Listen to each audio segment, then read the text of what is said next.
we are assuming that by now, most churches are doing some sort of live streaming. We certainly are at my church. I think most people by now have done something. And now we're looking for ways to do a better job, take it to the next level. Last year, a lot of us started from scratch, having never live streamed before.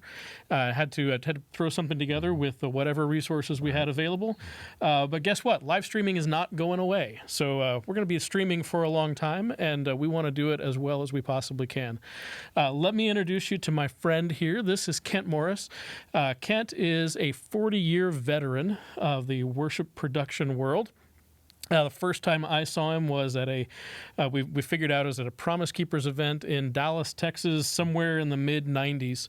I was way up in the cheap seats in the stands, and Kent was managing this huge front-of-house console holding down the mix. He has been with First Baptist Church Atlanta for 20 years, working with Dr. Charles Stanley and In Touch Ministries there. He has published over 1,000 articles on various topics of worship technology. It is amazing how many times I am searching for the answer to something. I'll go on Google and type in what I'm looking for, and the answer is an article written by Kent. So he is a wealth of information. He's done hundreds of installations of audio-video lighting equipment in the church world, including for several of my customers, which I appreciate. He's worked with Integrity Music, with Promise Keepers, with Paul Balash, with Israel Houghton, and many, many other people. And we're lucky to have him here. This is my buddy Kent. Thanks, Jeff. Right. And Jeff is my buddy, and he and I met about 20 years ago. Yep. When he was at Sweetwater here, one of the long-standing veterans, and this is back before Sweetwater had this amazing campus, and it was over on Bass Road. And Jeff, at that time, was one among, maybe 30? There were 30 of us then, 30-something. 30, and now there are over 500 sales engineers here. Yeah. So you can see the growth of the company, and Jeff has taken it upon himself to start the House of Worship team. So over 100 now, correct? Over 100 sales engineers on that team. And Jeff leads that division for us here. He also is a gifted vocalist. His a cappella group is one of my favorites. They have one of mine too, but thank you. They have do great ministry they're doing. And, of course, everyone from Crowder to Tomlin to Jesus Culture, they need something they call Jeff Barnett. All right, so quick show of hands. I'm going to pretend I can see all of you here. Right. Raise your hand if you are streaming services at your church. I'll give you a second to get your hands out. Everybody, okay. Now, keep your hand up if you are totally 100% satisfied with the quality of the audio and video that you were putting out on that stream. I don't think any of And I us see are. all the virtual hands come down right now. Right. And I think the truth is, whatever level you're at, all of us want to improve. Yes. Would you agree? I agree. Whether you're a church just starting out and you've got an iPhone sitting in the back of the room, or if you're First Baptist Atlanta with a 10-camera shoot, there's always another step, someplace to go. We want to improve things as much as we can. Before we do that, I want to take a look at kind of the anatomy of a live streaming system. So every system, big or small, elaborate or simple, has these basic building blocks, and we want to walk through them one at a time with you. So first up, Kent, tell us what's happening on the input side of the equation here. Obviously, we have to have a presenter and or a band, something we're capturing, and that needs to come into a camera and perhaps into a console, perhaps, and then go into some type of a switcher where we are selecting what we're seeing and what we're hearing. Once we do that, then we go over to... Coming up next, from our switcher to an encoder of some kind. And the encoder is what's taking our video signal and turning that into data, something that computers and that the internet in general can deal with. Instead of an HDMI cable, it's on a USB cable or an Ethernet cable now. Generally, from there, we go to a computer or to a streaming appliance of some kind that's taking it directly out to the internet. And then to the interwebs, to social media, YouTube, Facebook, Instagram, whatever else, your church's website, and others. One really good piece of advice when you do this, Facebook is a great place to have a live stream, but it's not the only place. Facebook requires you to have an account and log in, and a lot of people don't have Facebook accounts. My kids think I'm old because I have a Facebook account. My parents think I'm young and wild because I have a Facebook account. So there's a certain demographic. Yes. I think it's me. It's boomers. that Facebook appeals to. And if you're only on Facebook, you're leaving out Right. a whole lot of people. Yes. So I think it's good to have at least one other open, free place where anybody on the internet can go find your stream, like YouTube, like the church's website, like something else.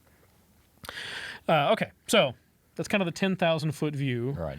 I want to zoom in on the 3 areas that we can improve: lighting, video, and audio. So lighting up first. So let's talk about what you might have now. If you are new to streaming, you might have a fairly simple setup. I see a lot of churches with one light. Like a ring light. Yeah, ring light on the stage, something with just one light behind the camera. Or probably more common in churches is we've got a mix of lights. Right. We have the new stage lights that we put in last year. We have the old stage lights that they put in 10 years ago. We have the new ring light that we just bought 3 months ago. Right. And that gives us a mix of different color temperatures, different brightness levels.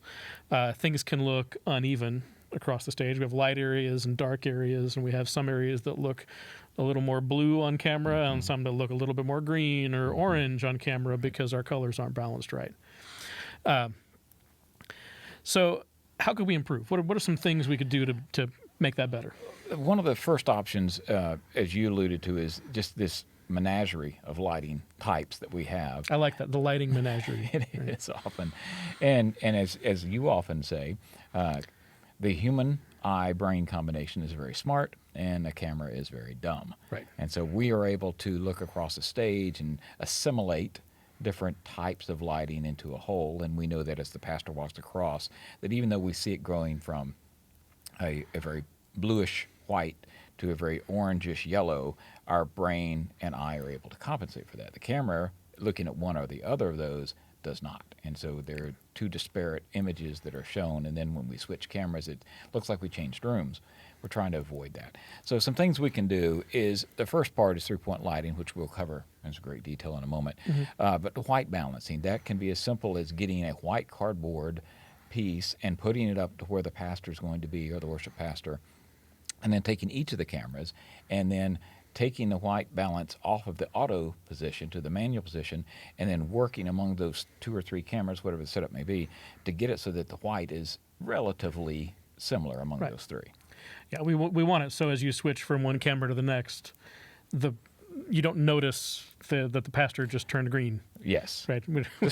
Bad distraction. Right. So I say all the time, our main job in the technical ministries is to remove distractions. Yes. And we talk about it in audio all the time, but here too, Yes. White balancing is a distraction. Having dark areas of the stage and light areas of the stage, that's a distraction. So anything we can do to help to remove distractions is a good thing. Something else we can do is add depth with backlighting. Yes. So coming to video and to lighting fresh, like I was from an audio and music perspective, I never really thought about putting lights back there behind people. Why would you? Looking from the front. A speaker back there. We would never do that. Yeah, we would never do that in audio, but in lighting, it's important. Yes.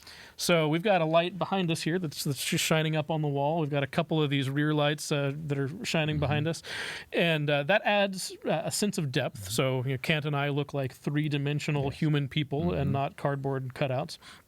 Also, it adds a little bit of interest. So we've got this wall, which would otherwise be kind of boring back there. It's got a little bit of light on it, so you can see some depth to our set here.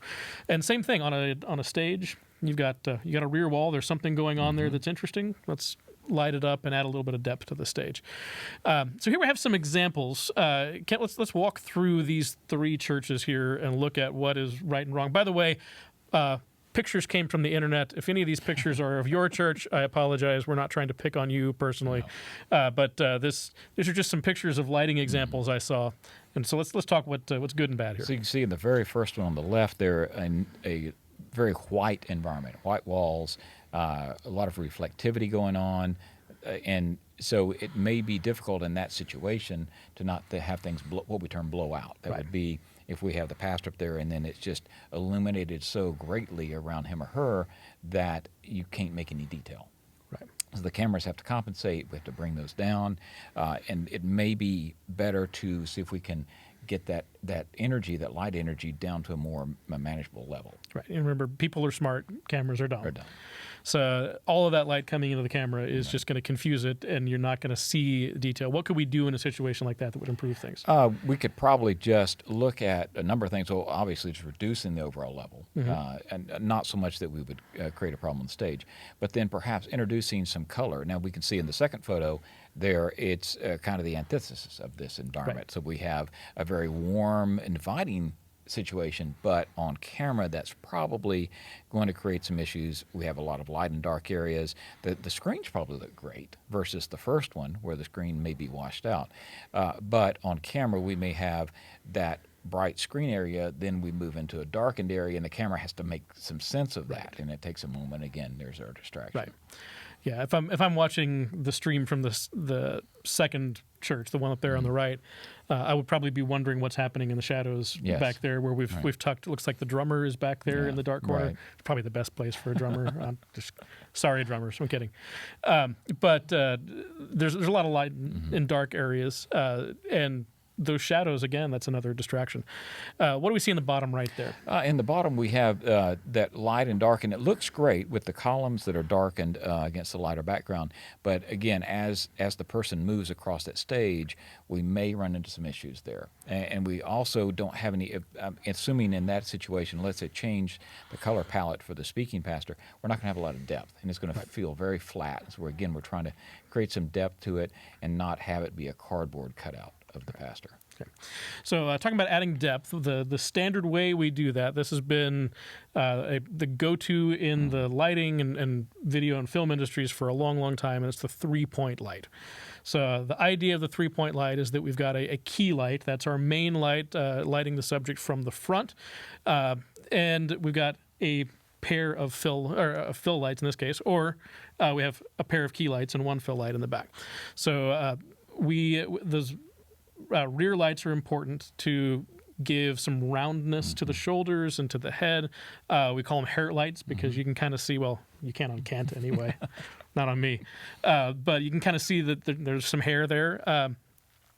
And we try to do that at 45-degree angles. So what you're seeing there on the screen is a top view and a side view of a traditional three-point light setup. We've got the left and right front key lights at 45 degrees to the left, 45 degrees to the right, and 45 degrees up. And then in the rear, we've got a little bit more flexibility with that one. That one can be 45. It can be a little bit higher.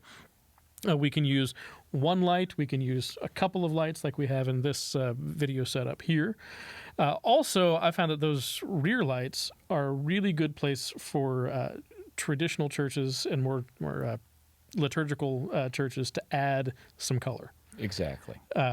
So you might not want to dress your entire stage in blues and oranges and reds, but a little bit of color in a rear light, wouldn't you agree? Goes a long way. Goes a long way. Yeah. And that 45 is so important because, and again, it's a rule of thumb, but it's a good place to start. If I have the forward light above 45, I run the risk of raccooning the eyes. If I have it below that, it often is a distraction for the speaking person because they are blinded, essentially. They cannot connect with the congregation. Right. Here we have a layout of some different color temperatures. Kent, walk us through this. What are we looking at here? So when we talk about, you'll hear this term Kelvin thrown around, but Kelvin, Fahrenheit, and Celsius ways to measure temperature. And so if daylight, just say for a rough number, is 5,000 Kelvin, and then things that are less than that would be warm light, and things that are above that would be cool lights. And let's say that we're looking for the current trend is toward cool lighting. So we're going to have a higher temperature, essentially, more blue in it, and to the extreme would be green. But that is a more contemporary feel versus something that is a warmer light, down around 4,000, 3,500, something like that. And so we move it from almost an amber through a yellow to a white to a blue to a green as we move across that spectrum. And the key there is just making sure that we can have some consistency. Because you mentioned earlier how often churches have lights from 10 years ago, some from last year, and then some from today. And those may have different color temperatures, and working toward getting those at least to a reasonable medium of what we can work with.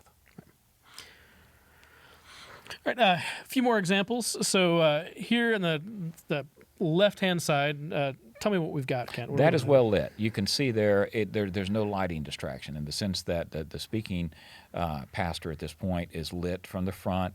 There's some backlight, a rounded environment to it. It's appealing and it's non-distracting. It looks like a person would look like if you were looking at them in person. And again, we're trying to convey the reality of this in the most positive light possible. We can see in the center one there with the band, with typical stage setup, that is probably going to come across well. It's not, we have generally a monochromatic aspect to that. It's not going to be super distracting. Again, people are watching this on their phone. If we're watching this on a large screen situation at a theater, live concert, that's one thing. But again, we're watching on phones, iPads, and laptops. And so we want to be very consistent in what we do and create an appealing environment. What I like in that bottom right photo too, our worship leader or lead singer, whoever that is brightly lit from the front. Thrust. And yes. thrust forward. It's really clear from the lighting design where our attention is supposed to be drawn in this. But I can still see everybody else. Right. They didn't disappear into the shadows. The band is still there. They're still well lit. But it's clear where the attention focus is supposed to be. And then up there on the upper right, that's just a picture of a cyclorama. It's a big white wall with some cyc lights thrown up there. And, white wall looks incredibly boring all on its own. But with cyc lights, that can give some color, some depth, and make even a stark white wall an interesting backdrop with good lighting. This is another really good example of something creative a church did. If you're shooting a video and not a regular Sunday morning service, when there's not a bunch of people in the room, there's no reason that you have to use your room and your lights the same way that you would in a regular Sunday morning service. So what we have here, they've actually turned the whole thing around backwards. The setup is in the back of the room, so you see all of the chairs and the stage as the background. And we've got a couple of lights. You see there's a couple key lights up front and a couple of rear backfill lights that are lighting this position with two stools and a table, I'm assuming, for some sort of interview or conversation they're going to shoot.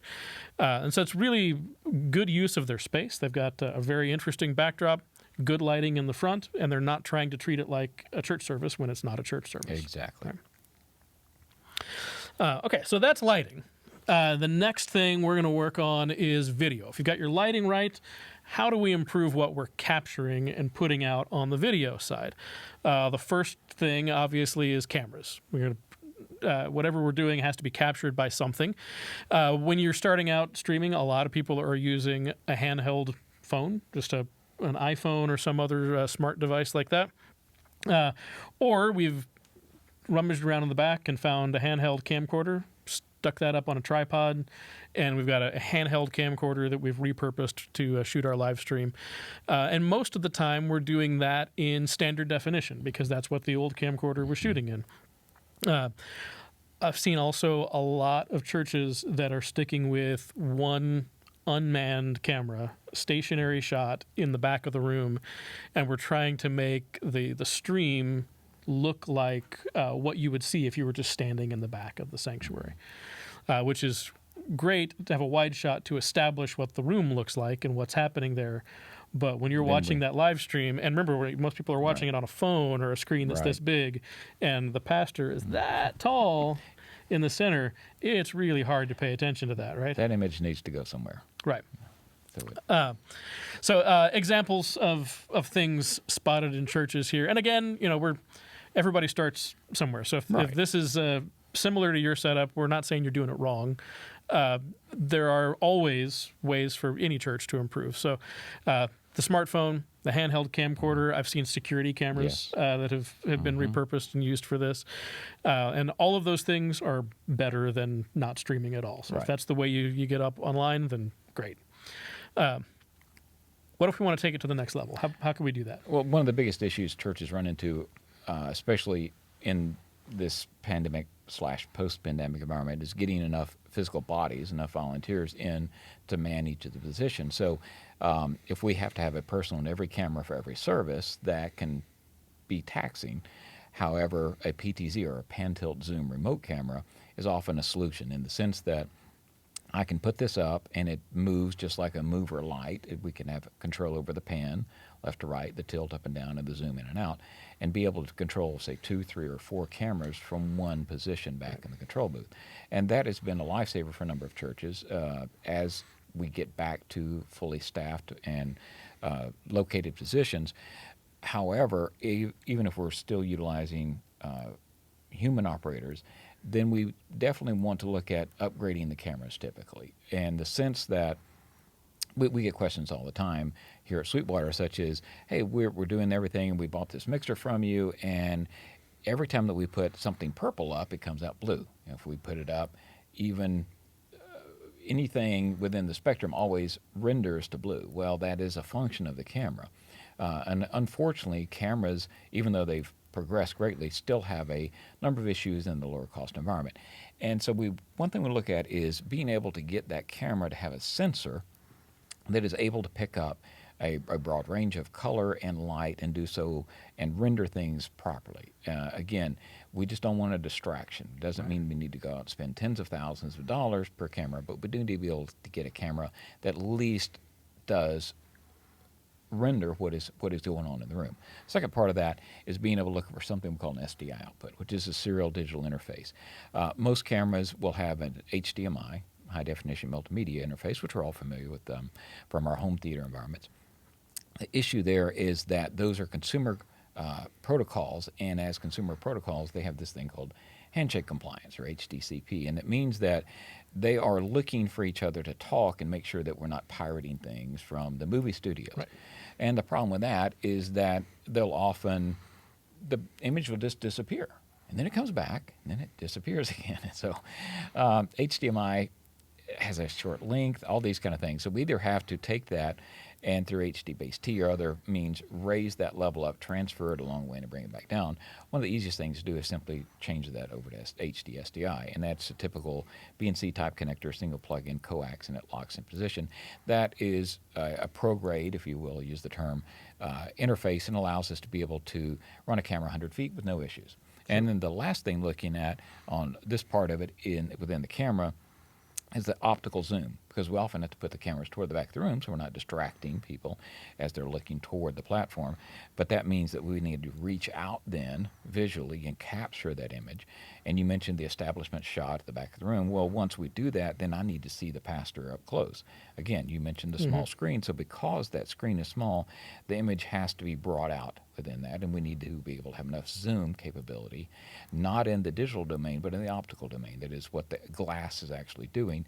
And a general rule of thumb is if we can have a 20-time zoom, so we can reach out 20 times the distance and pull it in, that gives us a good starting point. If we end up getting a 10 or 15 time zoom, it'll work, but you just can't get that image like we wanted to see it. Right. And well, also part of that, then you want to talk about tripods for a second. Yeah, sure. Well, we don't think about the platform that the camera goes on a lot of the time. We focus a lot of attention on the technology part, but the tripod is really important too. We got to have a good, stable, steady base to put our camera on. And if that camera is moving at all, that tripod needs to have a nice fluid head. So fluid head is one where the camera movement from left to right is nice and smooth. There's no jerking or stopping, and as you slow down and come to the end of your pan, it doesn't just stop and halt. So a good tripod is well worth the investment, worth the money. It can look like you've improved your cameras by getting a nice, steady, more fluid video, and more fluid image from putting it on a good tripod. And then if you are moving around, if you're not going to put stationary cameras on tripods, instead of doing a handheld camera in somebody's hand, it's great if you can use something called a gimbal. And this is another place where we talk about the difference between the way your brain works and the way a camera works. When you are moving and you're walking down the street, the image that your eye sees, well, it's shaking horribly. all over the place. But your brain is really, really good at stabilizing that image, sorting it out so what you see isn't this blurry, shaky image. People are smart. Cameras are dumb. Right. So if we're going to do that with a camera rather than a human eye and have a moving image that doesn't appear shaky or blurry, we have to have a super steady camera. Steadier than a person could hold it reasonably in their hand. So that it leads to this device called a gimbal. The first gimbals were called Steadicams. They were used by the film industry back in the 70s. Rocky was the first movie that was shot with one. They're huge devices that weighed like 50 or 60 pounds, and you'd have a camera mounted in the front and a counterweight in the back, and whichever way you moved, the camera would be nice and fluid and move with you. Modern gimbals don't weigh 50 or 60 pounds. They don't cost $10,000 like they used to. Some of them are as small as a little handheld device that you can put your smartphone in. So if you are going to have a handheld shot, that is a great place to use your iPhone rather than putting it on the tripod and the stationary shot in the back of the room. You can get a relatively inexpensive gimbal made for a handheld camera or an iPhone and get really, really nice, creative, moving shots that look like they were shot by a camera that was mounted on a jib or on rails, just from a handheld device that you're walking around with. And there's gyroscopes inside this thing that maintain the steadiness of the camera. They're really inventive. Here in this slide, you're also seeing a pan tilt zoom camera, and looking at a close-up of the back, you can see that SDI output that Kent was talking about.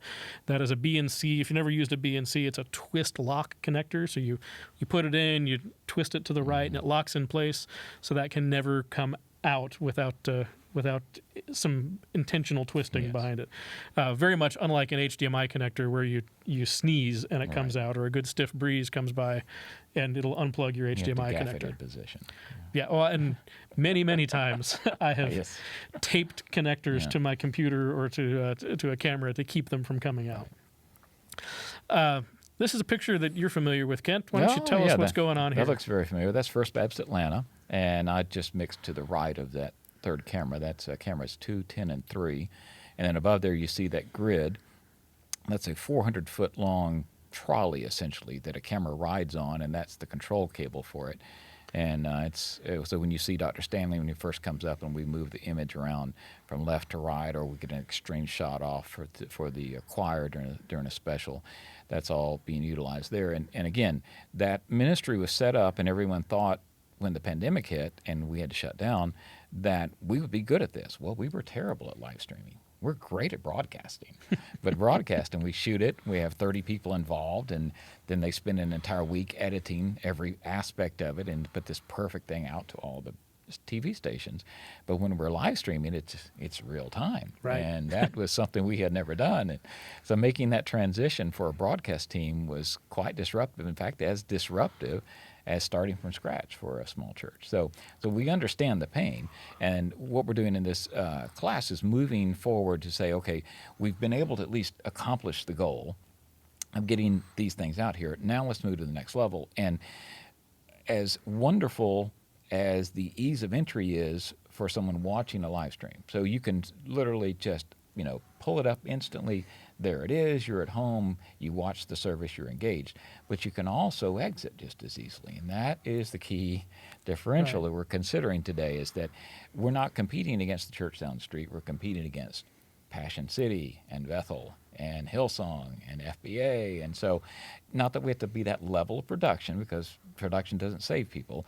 What we're talking about is not being a distraction and letting the content of the message actually get through the noise that would be in the way if the production were not right. And again, we can do very good things with very low expenditures, but we need to make sure we're doing everything we can to the highest level. I think, I know I have been in a position in a church service before where, 30 or 45 minutes in, and my mind has started to wander a little bit. Maybe I'm not paying quite as much attention to the sermon as I should be. And I get distracted. But what I don't do is get up and climb over everybody in the pew and exit the room because I'm bored. That doesn't happen. That would be very disruptive and distracting, but it happens all the time in a live stream situation. Yes. If you are not engaging the people that are watching, it is very, very easy for them to simply flip over to something else, not even necessarily another church. Netflix is always on. There's always something interesting to watch on TV. Right. There's always something else going on the internet that is distracting me or pulling my attention away. And that's why it's important for all these production values. All we're trying to do is remove distractions. That's the whole thing. That's the point.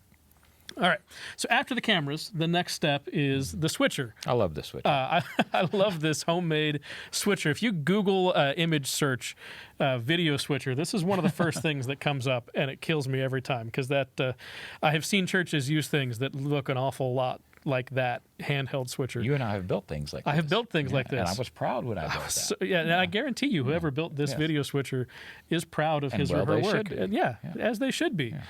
So switchers you might have now, maybe you didn't hand build yours from a project box from Radio Shack like this, but you might be using nothing at all. Right. Some people skip the switcher entirely. They go straight from the camera into the stream, one camera shot, and that's it. There are software-based solutions that are oftentimes less expensive. We've got several cameras that are plugged into a computer, and instead of having a physical device with buttons that we're pushing, somebody's clicking on a screen to switch from input to input. And that's okay, but you're totally dependent on that hardware of the computer to manage all of the video processing. And the one rule of computers is they will always let you down. You just don't know when. It's going to happen someday. Right. So if you're entirely dependent on a computer to manage your video switching, it's going to let you down someday.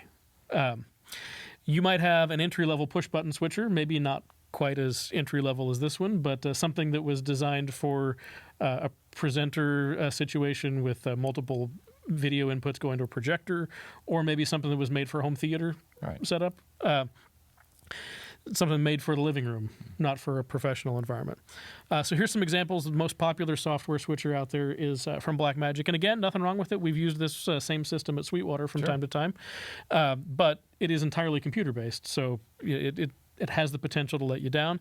That is a picture of the push-button video switcher that I think we had in my living room when I was growing up. Take the input from the VCR and the antenna and the whatever and switch it all to the TV, or you might have nothing at all. And simply because this picture is too good to only use one time, it's back again for this one. How could we improve? What are some steps up? Video switching can be confusing for a number of people. There's so many parts and pieces and things light up, and there are all these buttons. One thing to consider is that Data Video, great company, makes an all-in-one. Basically looks like a little suitcase, pops open. Everything is there. So if you're a portable church, it's wonderful. Or if you're shooting off-site, or if we're shooting from the pastor's home, anything like this, it makes a lot of sense. You see it there on the left. We can do hardware-based switchers. They don't need to be $50,000. Roland makes a wonderful line. We're using a Roland right now. Right. So V4s, V8s, the new V160, all these are just tremendous. And then we can get into 4A and Ross and the larger scale like that if we need to. But again, it's not as intimidating as it looks. Essentially, we're looking at rows of buttons that allow us to select, what I'm seeing now, what I'm going to see next, how I'm going to transition from this one to the other. And generally speaking now, our transitions are all cuts. We don't do a lot of dissolves. We don't do anything fancy. Again, the Star Wars wipes. No more wipes. And so again, no distractions. Let's just keep it calm. And now we're looking at it, the same thing from a different perspective. Okay. Up next is the streaming box or the encoder. So somehow the video, after we have taken all of our cameras, switched them, picked which one is going to be live at any given time, that's got to get to the internet somehow. So how do we do that? One way might be we just plug that into a computer that's running some software. OBS is the most popular one, Open Broadcast Standard. That is a wonderful piece of free software that will let you take a video stream, put it online. Same caveat there, though, that we talked about with software-based switching, and that's that if it's running through a computer, you have the potential of going down at any given time. Another really simple way is just to bypass the encoder, bypass the switcher, and just have a USB camera plugged directly into a computer. And a USB camera doesn't necessarily mean a low-quality camera. No. It can still be a good camera, but we've skipped two steps in the signal chain and gone straight to the internet. So how could we improve? What are these that we're looking at? Hardware boxes are pretty much the go-to in the sense that we're just getting out of a multi-purpose software-based environment. We're going to a box that does one thing and does it well, and 99.9% of the time does it without a hitch. Tascam makes a number of those. Blackmagic's the web presenter. Teradek is a great brand. Any of these dedicated pieces that allow us to be able to do this one point, do it well, and get it out to the stream without any issue coming on board. Now, the third leg of our three-legged stool here is audio. And this is probably the one that I could spend the most time talking about because it's my world. So this merits its own 45-minute session, but we're going to hit the high points really quick. So what a lot of churches do is they just simply take the house mix, whatever's coming out of their main mixer, plug that into the live stream, and off we go. The people at home hear the same thing that people in the room hear, or at least that's what we think is happening. Right. The next level might be to take a dedicated aux send from the mixer, and whoever's mixing the front of house mix, they would be in charge of creating a custom aux send just for the live stream. Or I've seen this happen a lot too. We've got an ambient microphone. Right. Or the microphone that's mounted to the camera, Yes. just sitting in the room, where we're literally trying to just pick up whatever people in the room hear and put it on the live stream. Here we have some examples of digital mixer and analog mixer mixing on auxes. So the problem with the front of house mix, we'll start there, is that what we need to hear at home is not the same thing that a person in the house or in the sanctuary would need to hear. There are things that are just loud. If I got a drum kit on stage, I may not need to mic it very much. Or if I do mic it, I don't need to put very much of that through the house. But at home, we're not going to hear the drum kit unless it's mic'd. Same thing for other loud things, the guitar cabinet, the trumpet, whatever. Right. If there's no mic on it, we're not hearing it. Right. And because of the acoustic sound coming off of the stage in the room, the mix that goes to the stream needs to be different than the mix that goes to the house. And then we also have this the same thing we keep going back to about how different our brains work than the way technology works. When I am in a room and I see the band in front of me, and everybody in the room is facing the same direction, my brain knows that that's what's important. I should be directing my attention and focus over there. And I'm good at tuning out, all of us are good at tuning out the reflection off the back wall and the baby crying in the background and the sound of the heating and ventilation system that's running and the fact that the guitar amp is a little bit louder than it probably should be. We're still able to sort through all of that and hear music, and to our ears it can sound pretty good. You take that same thing and put it online, and now we're listening to a couple of speakers where everything's coming from the same direction. Suddenly that rear wall reflection is not coming from the rear wall anymore. It's coming from my speakers. Right. And the baby that's over there is not coming from over there. It's coming from my speakers.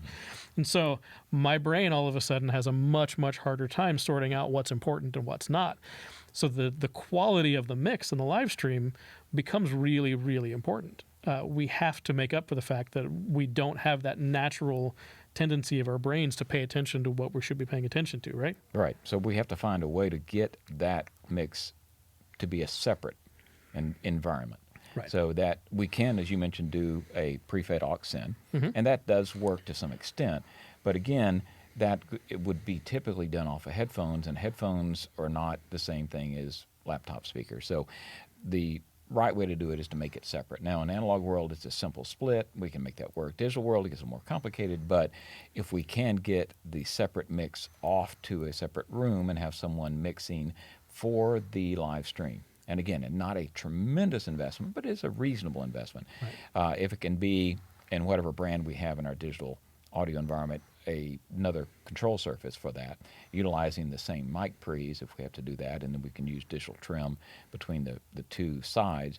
But we've got to get that mixed separately because, again, what matters is getting this cleanly across in the live stream. And right.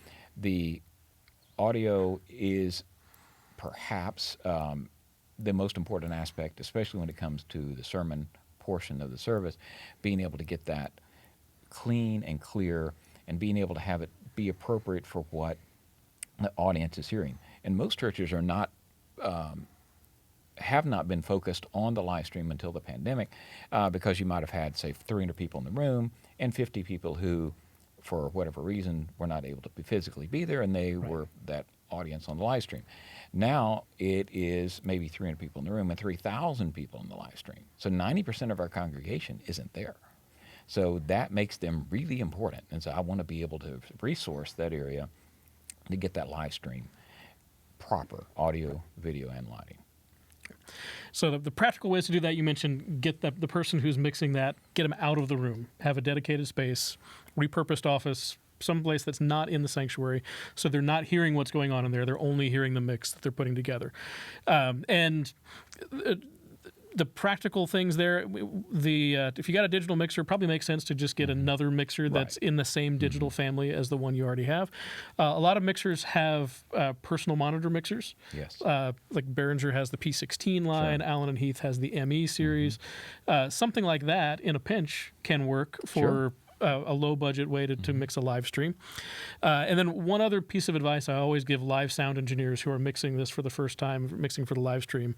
We're not going to get deep into the weeds of how compressors work today, but use them more than you think you need to. Compressors are your friends. When we mix for live stream, you need to employ compressors probably more than you think you should. Yes. That was one of the first things I had to understand.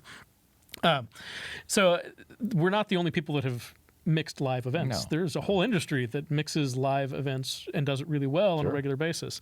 So the more we can learn from people like the Grand Ole Opry, who's been mixing a live event twice a week, every week for 70 years, or Saturday Night Live that does it at a really high level, or pick an awards show, or pick any major event. All of these organizations have been doing live audio at a high level for a very, very long time. The more we can learn from them, the better off we're going to be. All right, these are just a couple of examples here. We've got a Soundcraft, we've got a Digico, and we have an Allen and Heath ME series mixer. All of these could be good ways to get a live mix. Tell me what's going on here, Kent. That is my position every Sunday morning. That's front of house at First Baptist, and so that's the Yamaha Rivage PM7. We're running another PM7 in the broadcast. Mike Bell, who's audio director of the church full-time, is handling the live stream mix. I'm handling the house mix and monitors. And then we have a third one that is just now coming online, a PM5, that Jake Till will be running for the monitors. So right now we're running mains and monitors from front of house. But again, it's such a different environment from what I'm hearing. So I'm in the room. The orchestra is there, so we have the full orchestra, the full choir, and so I don't need to do much with the trumpets. In fact, they're pretty much at 30 down. It's, they're there, but I need more of the flutes and I need the clarinets. And so I'm mixing for what I hear. If I'm trying to mix a live stream, I'm mixing for what I can't hear. And there's no way you can do that. No one is that gifted. So Mike Bell is back in the studio, and he is listening on a pair of Genelecs, and he's listening to that mix as it's in his environment. So he's not getting extra kick drum. He's not getting extra pipe organ. So all of that mix then is derived from that point, and that allows us to be able to do that. And it's a great learning tool for an aspiring audio person, because it allows them to not have that. There's not the fear of feedback, because there's not a live mic in that environment. And so they were able to do this. And the other portion of this is just to have someone that you trust listening to the live stream. So they're 20 to 30 seconds delayed, of course, but if they're listening on a laptop and watching the service, they can see what's going on and give us constructive criticism as we move along and start to hone that process. We're about to run out of time for today, but I wanted to share with you sweetwater.com/worship. As we have been through this journey in the past couple years, getting churches up on board with live streaming, we have written article after article after article about how to live stream and how to do things better. So if you head to sweetwater.com/worship, you'll find all of these articles and then some. And then finally, if you didn't do this earlier, here's your chance. Go ahead and get out your smartphone, aim it at the screen, and scan this QR code. We would love to give you $20 to spend on the Sweetwater website just as a thank you gift for spending some time with us today. If you have any questions, please don't hesitate to reach out to us. My email address is Jeff_Barnett. That's JEFF_BARNETT @sweetwater.com. And Kent Morris is Kent_Morris @sweetwater.com. Easy to remember. Thanks so much for joining us. See you soon. Thank you. Bye.